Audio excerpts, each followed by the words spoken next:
Everybody welcome your co-pastor, the Reverend Dr. Cynthia Neal.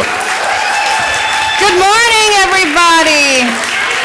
Good morning, wife. I'm all danced out. Andy kind of takes your breath away in more ways than one, huh? Good morning. Our topic this morning is demonstrate this. And I want to begin with a question, which is, have you ever put off your good by your willingness to accept less than what you really want in the present moment? Do I need to ask that again? Okay, everybody has it, okay? Many, if not most people, go through life this way and they're never even aware of it. But we as metaphysicians are very fortunate because we are privy to higher information, to deeper wisdom. But we have to use this information and this wisdom. We can't just know about it, we must put it into practice. How do we do this? This teaching is all about the application. And I've heard many teachers and many students claim that the backbone of this teaching is affirmative prayer, what we call spiritual mind treatment. I know we have some visitors, but do we have anyone here who's new to the teaching itself?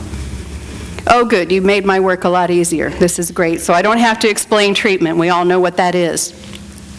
It's the foundation of this teaching. It's the tool that makes it possible for us to actually apply our philosophy. But why? Why do we even want to pray or treat? Why do we do this? Well, it's not for forgiveness of sins, is it? Because we don't believe in that kind of thing in this teaching. And it's not really to change anything or make anything different, because what we know is that life is perfect just as it is. We're not trying to appease God because we don't believe in a God outside ourselves.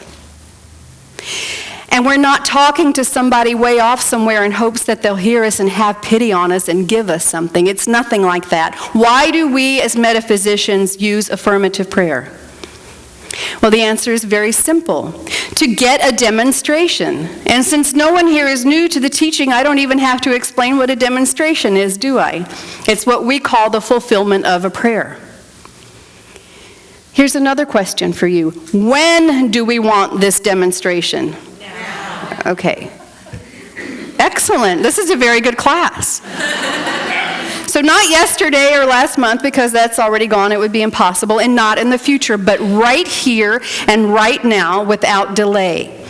Our successful application of the science of mind teaching depends on our willingness to bring our focus into present moment awareness and application. Awareness and application. Present tense. Our focus is not on the past. When we come through these doors for the first time, we hear that. We start going to classes and coming on Sunday, it's kind of drummed into our heads with little phrases like Raymond Charles Barker, yesterday ended last night, or spiritual is not bound by precedent. Basically what we're saying is that it doesn't matter what happened before, that we're not paying for any sins we committed, that decisions we made a long, long time ago or even 10 minutes ago have no bearing on the now. We are new in this very moment, every single moment. Also, upon coming into this teaching, we learn not to focus on the future tense, don't we? Because it puts our good off. We're focused on today in the now. But it's very interesting because I will hear ministers and practitioners doing affirmative prayer and putting it in the future. I know I will, or I know I'm going to. No. It astounds me, actually, because we are a present moment teaching. So it's all about the now. So long as we focus in the future, we defer our good into the future. It will always be dangling out there and never within our grasp. There is no time in the mind of God. Everything is now. Everything exists in the eternal now. But what does this mean? What does the eternal now mean? For us, specifically, it means we have to bring our focus, our thought, our language, and by extension, our good into this moment. Again, present moment awareness and experience, not just knowing, but doing as well. As a practitioner, I am always surprised when Someone who comes to me for prayer can clearly articulate their desire. They can describe it in great detail, but they're still willing somehow to settle for something less in the meantime. Have you ever done that? Let me give you a few examples. See if any of these resonate for you. My dream job is to manage an agency, but right now I'd be happy just to pay the bills. Okay. I really want to run a marathon, but just a little relief from my knee pain would be okay. I wonder who said that. Okay, I admit it was me. And that's not correct thinking, is it? My ideal living situation would be a big house, but I'm ready to settle for a small apartment. How about, I really want a long-term committed relationship, but in the meantime, I'd be happy just to have a date. Any of these sound familiar? We've all done this in some fashion to some extent. We can envision what we want. We can probably even imagine what it feels like to have it. But for whatever reason, we are willing to accept something less in the meantime. And you know what? There is no meantime. There's only now. I understand there is a process that unfolds between the time we speak our word and it is fulfilled in our experience. There's a process. But this doesn't mean we have to adjust our vision down to accommodate that process. We don't.